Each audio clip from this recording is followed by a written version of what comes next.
Tout le monde est en panique en ce moment sur ce qui se passe avec Twitter. T'es encore sur Twitter ou pas? Ouais. Ouais. Je regarde plus que je participe. Ouais. Mais je regarde beaucoup, ouais. Tu fais partie des gens qui disent c'est bon, je quitte Twitter. Non, en vrai, Twitter c'est fou. Ouais. En vrai, Twitter c'est trop bien, non, évidemment. Après, oui, donc je regarde. Il peut se passer. Enfin, là, je décroche pas, ouais. En ce moment, Twitter, c'est un enjeu démocratique, géopolitique. Pour en parler, on sera avec Asma Mala, mais on récapitule avant. Elon Musk n'en finit pas de faire parler de lui. Depuis son arrivée fracassante dans les locaux de Twitter la semaine dernière, son intention de faire payer un abonnement mensuel, la suspension de comptes moqueurs vis-à-vis de lui. À l'avenir, tout compte Twitter se livrant à l'usurpation d'identité sans spécifier clairement que c'est une parodie sera définitivement suspendu. Et après avoir licencié la moitié des salariés du réseau social en quelques jours, 3700 au total. La seule communication officielle que j'ai reçue, c'était un email de licenciement. Les premiers pas de l'oiseau bleu à la sauce Musk sont pour le moins chaotiques. Boudés par les annonceurs. American Express, Coca-Cola, Johnson & Johnson and others to temporarily pause advertising on Twitter.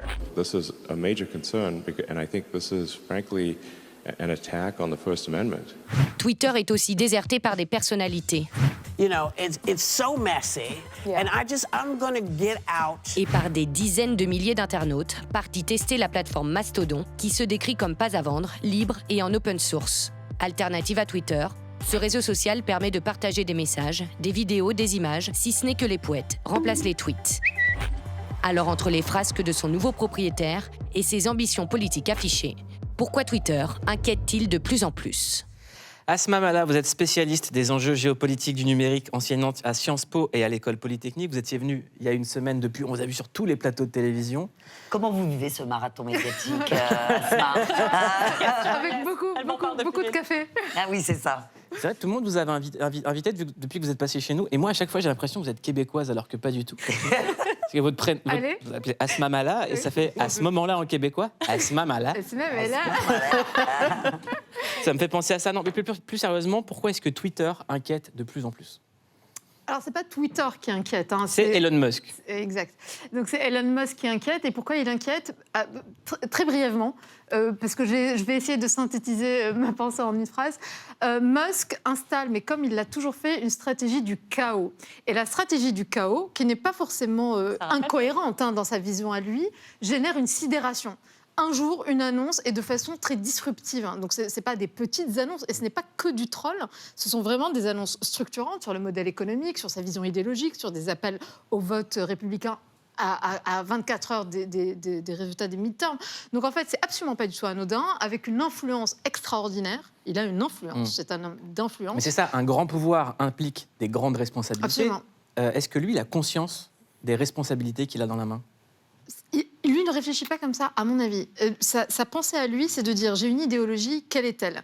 Elle est d'installer une vision assez libertarienne, mais en fait, même pas libertarienne, très américaine, qui est de dire, la démocratie est quoi ? C'est un marché des idées, qui n'est pas du tout notre vision à nous en Europe, et c'est la confrontation des idées.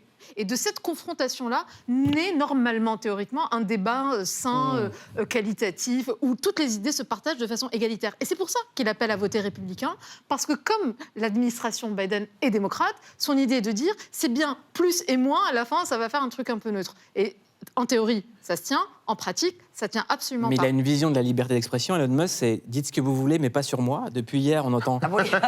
Mais c'est la vérité, on entend partout parler d'un Français, Arcunir, qui a mis ce qu'on appelle un ratio à Elon Musk. On en a même parlé sur M6. Hier, le nouveau patron de Twitter se vantait d'être un maître de la provocation. Appelle cela un ratio, lui répond alors Arcunir, célèbre twitto de 20 ans. Dans le jargon, un ratio, c'est obtenir plus de likes que la publication d'origine. Un petit jeu pas évident à gagner quand on a 500 000 abonnés et qu'on s'attaque à l'homme le plus riche du monde sur sa plateforme où il est suivi par 115 millions de personnes. Pourtant, 40 minutes plus tard, c'est fait.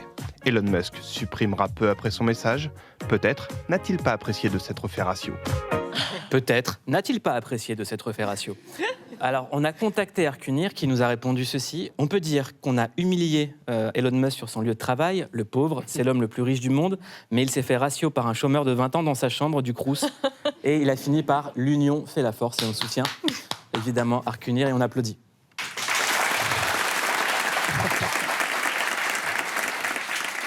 Ça dit quoi, ça? Ça dit... alors, sur le petit test, ça ne dit pas grand-chose, si ce n'est que c'est le fonctionnement des réseaux sociaux et c'est fun et pourquoi pas. En fait, ça challenge Elon Musk. Et en réalité, ça montre quelque chose d'un point de vue systémique, parce que c'est ça qui nous intéresse, donc, voilà, ou que je peux essayer de vous dire, c'est... il est possible que Musk finisse par confondre liberté d'expression, qui est absolument valable, surtout en démocratie, et surtout en démocratie américaine, avec finalement un méga espace complètement sans règles, sans aucune limite, où tout d'un coup, ça serait une forme d'arbitraire, le sien, qui génère ça. Et en fait, qu'est-ce que ça raconte? Si on va encore un cran plus loin, c'est le statut des réseaux sociaux, qui sont des lieux hybrides, qui sont d'abord des entreprises privées. Et en plus, il a sorti Twitter de la cote. Donc en fait, il a dégagé le comité de direction. Donc en fait, il est seul à bord. Donc ça dit aussi son exercice du pouvoir qui est très individuel, qui est très centralisé. Il est comme personne. Comme Poutine, comme Trump. Et ça raconte encore autre chose. Ça raconte que dans une époque où on n'a plus du tout de figure d'autorité, ces gens-là proposent quelque chose et une identification tout d'un coup. Alors pas pour la majorité silencieuse, mais pour un certain nombre de gens, ce type représente quelque chose. Et ça, il faut absolument pas du tout le balayer d'un revers de main en disant c'est un fou, c'est un psychopathe. Twitter, c'est autre chose. C'est un réseau social, c'est pas un média. Derrière Twitter, il n'y a pas des journalistes qui vérifient de l'information. Elon Musk nous dit que Twitter sera le réseau de la vérité. Mais c'est la vérité de qui au final? C'est extrêmement dangereux, cette question de la vérité, surtout en démocratie. Les régimes autoritaires, ils ont résolu le problème depuis longtemps. En démocratie, c'est très grave. En revanche, ce qu'il y a dans nos systèmes politiques, ce sont des régimes de vérité. Ce n'est pas exactement la même chose. C'est-à-dire quels sont nos narratifs adossés à nos valeurs et qui donc déterminent notre vision du monde, notre vivre ensemble, etc. Et lui, il vient et disrupte d'une certaine façon ce régime de vérité qui jusque-là créait une espèce de vivre ensemble. Donc de ce point de vue-là, c'est un objet politique ou méta-politique. Parce que l'ambition de Musk, c'est probablement pas de vouloir briguer je ne sais quel poste ou je ne sais quoi. C'est plutôt d'avoir une vision systémique, idéologique de ce que doit être, non pas les États-Unis, mais le monde. Et c'est en ce sens que c'est très intéressant. Je termine juste sur la question du statut. Donc ce sont des entités hybrides qui sont donc à la fois des entreprises privées, donc qui rendent des comptes à qui? Aujourd'hui, à lui.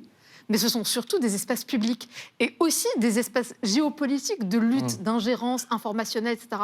Hier, juste avant que Musk dise appel à voter républicain, vous avez Prigojine, qui est le grand patron des pharmatrolls russes, qui en fait expliquait de façon très sereine... Il a eu une influence sur l'élection américaine. Oui, qu'ils avaient fait de l'ingérence, qu'ils avaient organisé l'ingérence en 2016 pendant les élections américaines. Donc on va avoir un énorme problème. Et si ça se trouve, la limite de Musk, ce n'est pas Biden, ce n'est pas Washington, ça va être Prigojine. Si Elon Musk devait favoriser un candidat en France, ce serait qui? Il n'y a pas d'équivalent. On n'a pas aujourd'hui en France un équivalent. Les Russes, typiquement, dans leur stratégie d'influence et de désinformation, se sont beaucoup reposés sur des leaders d'opinion ou des leaders politiques d'extrême droite, par exemple, ou parfois d'extrême gauche. En France, il n'y a pas d'équivalent parce qu'on est sur quand même un échiquier politique qui est relativement, malgré tout, homogène, où il résiste à un consensus. Musk est hors des consensus. Donc en fait, Musk viendrait disrupter le modèle français. Il ne viendrait pas l'adosser. Quand on parle avec Freddy qui nous dit je suis sur Twitter, ça fait penser à ce que Musk a tweeté aujourd'hui en disant c'est le réseau où il y a le pire, mais c'est également le meilleur. Est-ce que vous comprenez ça? Oui. Oui, je comprends. Pourquoi il y a le pire et pourquoi c'est quoi le meilleur? Oui, surtout, c'est quoi le meilleur? Moi, j'ai l'impression de voir que du pire sur Twitter. J'arrive pas à y rester plus de 5 minutes, quoi. Tellement c'est violent. Si on reprend un tout petit peu de recul, le réseau social... Moi, j'aime pas cette violence. Mais parce qu'en fait, tout dépend de la façon... Un torrent de haine. Tout dépend de la façon dont vous avez organisé en fait vos bulles de filtre. Et tout à l'heure, Mouloud, vous disiez... ce ne sont pas des médias, c'est vrai, mais en même temps, l'algorithme de recommandation qui fait que vous allez voir tel ou tel contenu est bien une forme d'éditorialisation, ou en tout cas de filtre. Et en fonction de l'ensemble des paramètres, de tout votre historique, de votre graphe social, je vous épargne tous les détails, et pour créer de la viralité aussi sur les réseaux sociaux, en fait, votre algorithme de recommandation va personnaliser d'une certaine façon vos contenus et les contenus auxquels vous serez exposés. Moi, je n'ai aucun problème, typiquement, à garder... Je suis très peu de personnes, très peu, mais vraiment, ils sont hyper qualitatifs. Ce sont des journalistes, des gens que je connais et qui ont une opinion ou qui vont m'alimenter sur mon travail. Et ce sont ces gens-là que je vais voir apparaître. Donc en fait, la façon dont vous allez designer, structurer votre réseau social fera que vous serez exposé à tel ou tel contenu. Et en revanche... Mais ça, vous dites ça parce que vous êtes polytechnicienne, vous êtes... Non, je ne suis pas polytechnicienne. Hein. Vous êtes quoi? J'y enseigne. Voilà. vous enseignez à Polytechnique, c'est classe quand même. Mais moi, qui suis pas aussi éduqué que vous, j'arrive sur Twitter et je suis ce qu'on me recommande en fait.